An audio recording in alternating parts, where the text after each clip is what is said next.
Welcome back to SourceFedNERD. I'm Filup and Whit, but who the hell cares? Look who's back! Yeah, it's me. I'm Whitney Moore. I'm back from Fantastic Fest. Sam is sick, and that definitely means I'm gonna be sick, so let's get into some news before I die. We got a bunch of super dope space news first, so strap in and hold on to your astronaut ice cream. Also, please send us some astronaut ice cream. We keep asking. We need it. First up, our space daddy himself, Elon Musk, revealed his very lofty plan for colonizing Mars today, with testing starting in 2018, less than 2 years from now. So fucking soon. We think that Elon was focusing on trying to woo potential partners and show investors that SpaceX is the real deal, even though he's in the wake of that rocket exploding last month. The presentation was pretty dense, but essentially Musk laid out the timeline for getting a colony of 1 million people on Mars. He said it would take 40 to 100 years to finish colonizing after the first mission, and he wants to make his spaceships reusable shuttles that would cost roughly $200K to travel on, literally depending on how much mass you have. No fatties in space. Oh.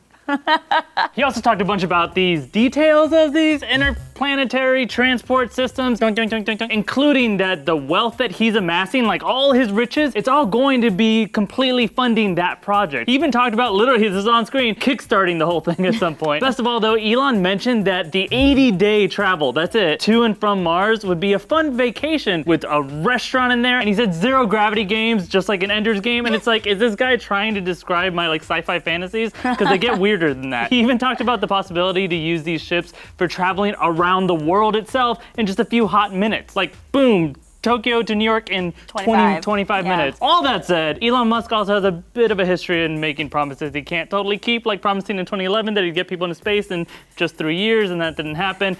He's also getting some criticism for people that are citing like, hey, you didn't mention a lot of the risks, like radiation and going to Mars at all. But regardless, I am actually very excited for the idea of colonizing Mars as long as we have Wi-Fi there, because that is necessary. It's vital for life. Your life. Would you move to Mars if you could? I bet a lot of you would after those debates last night. We never get it right. Let us know down in the comments below. More space stuff. Space stuff. A new analysis taken near the North Pole of Mercury in the last few months of the Messenger mission has revealed that it has been experiencing some tectonic activity. Ooh. More specifically, these images showed numerous tiny fault scarps, the most adorable word ever, and what does it mean? They're offsets in the surface that form as Mercury's interior cools and the planet crust starts to shrink. Ah, I love the fault in our scarps. Oh, that's so sad. So this implies that Mercury has an inner core that still isn't quite cooled down yet, and that means that there might be some seismic stuff going on. But why is that exciting, Filup? I'm doing seismic stuff. I'm very glad you asked, Whitney, because Mercury isn't cooled yet. It can be assumed that it might still be shrinking. Apparently, planets can shrink. So the scarps are also very similar to the ones on Earth's moon, which might indicate that the moon was actually once like a lot bigger, and it might still be shrinking. It might even still be shrinking. What was that? Either way, this sort of stuff is good to learn about because it affects how we analyze and explore space. And that's real cool, my dudes. Space is cool. My dudes.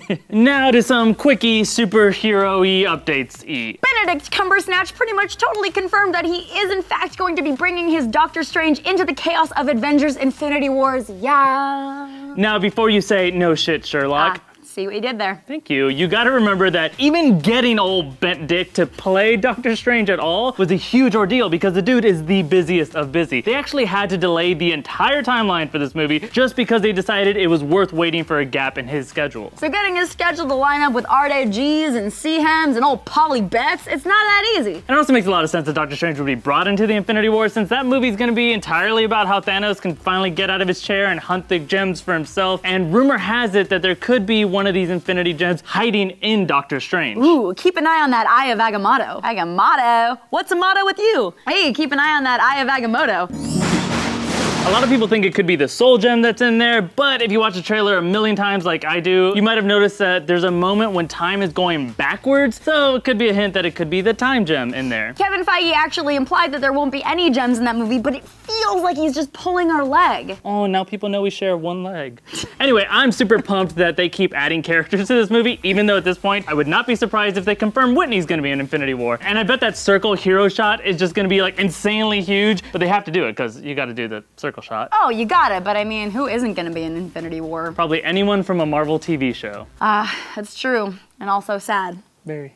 In other Marvel movie news, we might be getting a Jurassic Park reunion in Thor Ragnarok, because we already got Jeff Goldblum playing the Grand Master. I'm gonna help you with all things doily then. And now it sounds like Dr. Alan Grant himself, Sam Neill, has also joined the movie. Marvel has spared no expense. We spared no expense. Except this isn't actually confirmed. Sam Neill's being real coy about it on Twitter, having a lot of fun not giving a clear answer. And it kind of makes sense that he maybe was just visiting the set or something, because he's all buddy-buddy with the director of that movie since they just worked together on Hunt for the Wilder People. But please let it be true, because then we can get Laura Dern to show up as She-Hulk and chastise the two men who are competing for her affection. And Goldblum could talk smack about how they shouldn't play God, but then Thor could be like, I am a god. And finally, there's a new trailer for Supergirl, and while she's adorably quirky in it, The quirkiest. there was one tiny line delivered real quickly that could actually change everything for the CW DC universe. In the trailer, a dad who ain't having it with this chaos around his family shouts, We're moving back to Gotham. That's the first time Gotham has come up in the CW DC universe, and that means fucking Batman. Like, sure, yeah, they already tried to make Arrow feel like CW's Batman, but this means we could get a real deal Dark Knight live action TV show for the first time in a very long time. like since wham and pow, other onomatopoeias. So what do you guys think? Do you want a live action Batman TV show? I'm down for Batman anything, so head nod